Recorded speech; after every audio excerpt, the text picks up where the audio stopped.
Hey, today we are talking about omega-3 fatty acids, specifically fish oils, fish oil supplementation. So, um, we're first off we gotta talk about what an omega-3 is. An omega-3 is a form of polyunsaturated fatty acid. Polyunsaturated meaning that it has at least one double bond in it. And the omega-3 works like this. When you have a fatty acid chain, you have an alpha end and an omega end. So we're counting from the omega end. And what we're looking for is where the first double bond is. So in an omega-3 fatty acid, you find the omega end, you count 3 bonds up, and that's where you're going to find the first double bond. And there's 3 important types of omega-3s for us, and we're going to go over what those are. These are the ones that are used in human physiology. So we have, I didn't write acid for all of these because I'm working with a limited space, and I wanted to write this big enough, and these are long chemical names, but, okay, so we have, let's see, alpha-linoleic acid here at the top. Shadow of my head. Alpha-linolenic acid. Yeah. Icosapentaenoic acid and docosahexaenoic acid, and ALA, EPA, and DHA for short.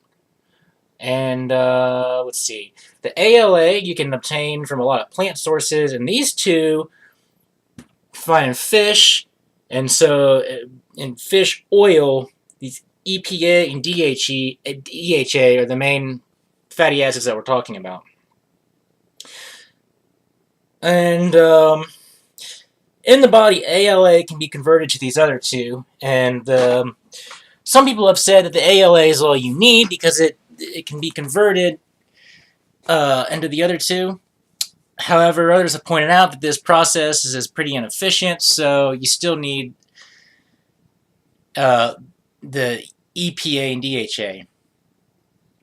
Now, omega-3s, they are actually considered an essential nutrient, but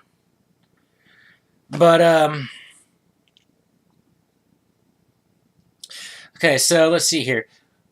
They're involved in metabolism. They're pretty important for a developing brain. They're I don't know like what all they're involved in, but they seem to be involved in a lot. And the main way that they seem to function when you ingest them is that they trigger.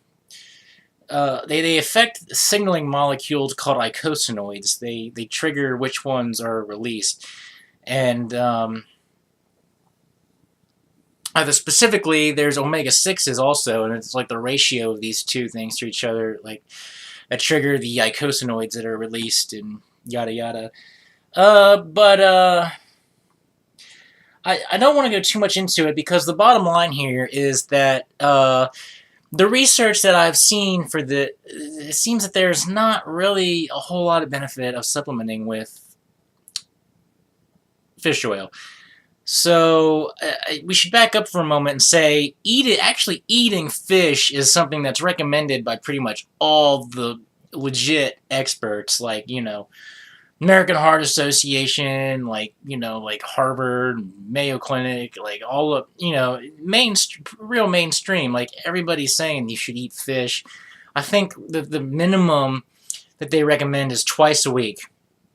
You can eat some kind of fish. That's really not that hard to do.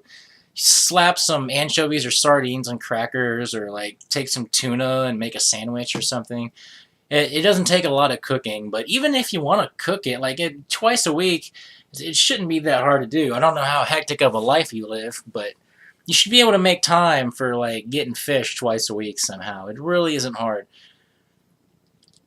Fast food places, of course, have it, but usually that's going to be deep fried, so steer clear of that shit. And So yeah, fish is important, and fish is something that seems to have research behind it.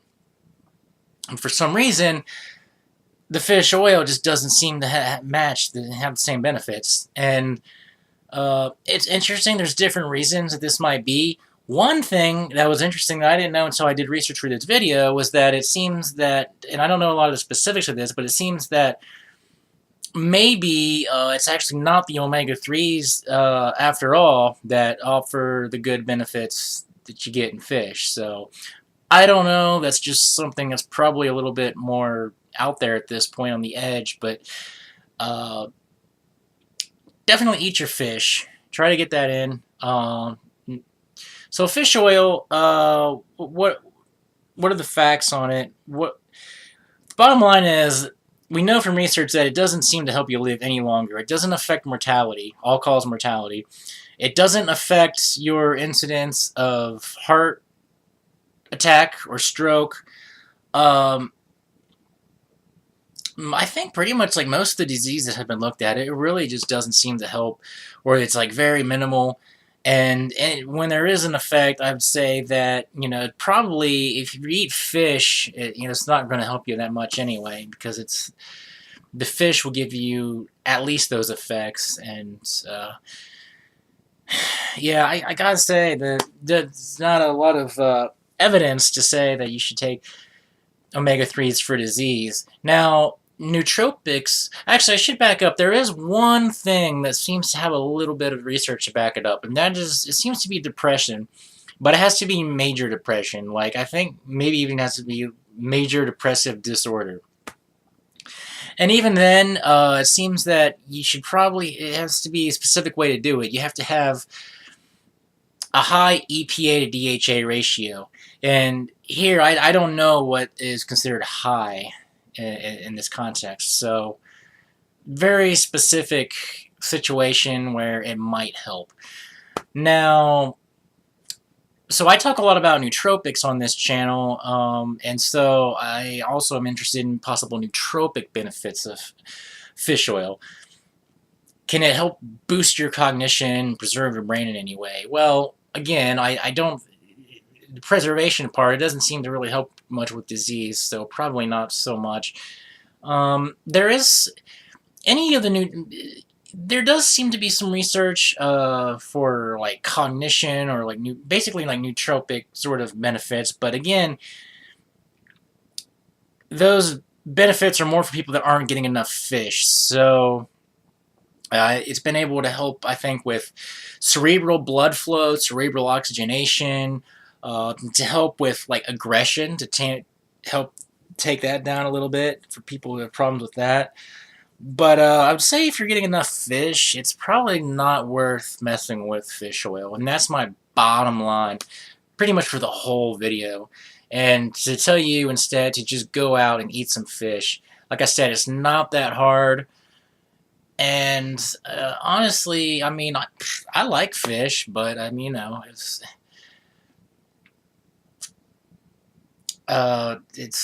not that hard to get fish, and I think you could acquire it as a taste if you don't like it, or you can drown it out somehow. It's really not that hard. So this was kind of, and it might be a surprise to people because fish oil is one of the more popular supplements out there, at least in terms, like in the forums and in the nootropics community, people who are really into supplements and whatnot. Like, people treat this like one of the foundational supplements that you should be taking, and it really doesn't seem that's the case.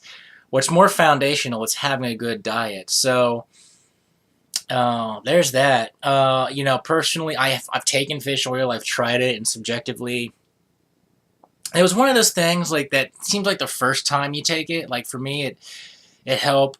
Maybe if possibly with like well-being, and then like after that, it's just like, I don't know. So I have no idea if it was really doing anything.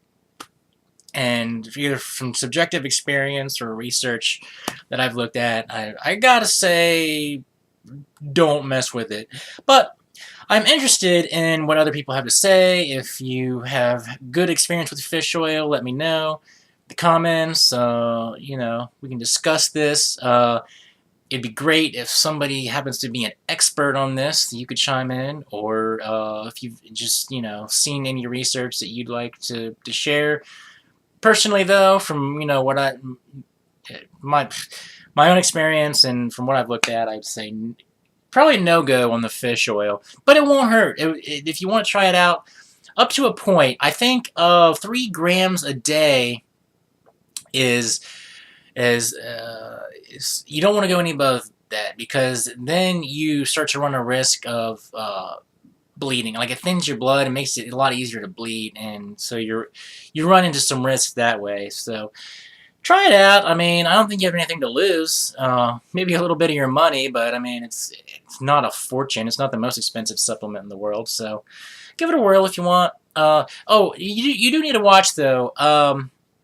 There is a risk. You hear a lot about heavy metals in fish, and I think some people might want to try the supplementation to avoid the heavy metals in fish or whatnot. Actually, fish oil is there's been just as much problems with contamination regarding fish oil as there is with fish, so you're not really getting away from that. And also, again, the experts have said that if you that fish oil, if you eating fish, even taking into account contamination, it's worth eating fish. So eat fish. That's the moral of this story. Thanks for watching.